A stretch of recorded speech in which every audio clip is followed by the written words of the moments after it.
आम्हाला माज मस्ती जर असती, कायदा सुव्यवस्था बिघडायची असती, सरकारचा राग असता किंवा फडणवीस साहेबांचा राग असता तर पोरं होते नुसते बनायलावरच होते. समजून घ्यायचं उगा खेड्यापाड्यातले निब्बार पोरं आहेत ते.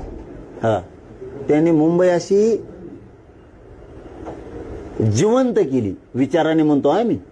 हा, विचाराने जिवंत केली. त्यांना रेल्वेतून विमानातून खालून वरून जाताना दिसत होते.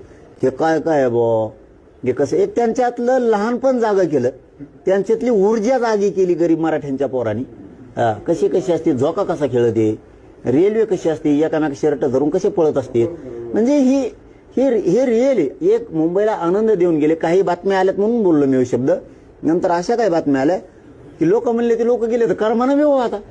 म्हणजे एक विरंगुळा जे म्हणतो आपण, आपल्या घरी पाहुणे येते तर लग्न सराईत किंवा यात्रेच्या टायमाला किंवा देवदर्शनाला, त्यावेळेस ते घर मोकळं होतं. तसं मुंबई हे एक महाराष्ट्राचं घर होतं.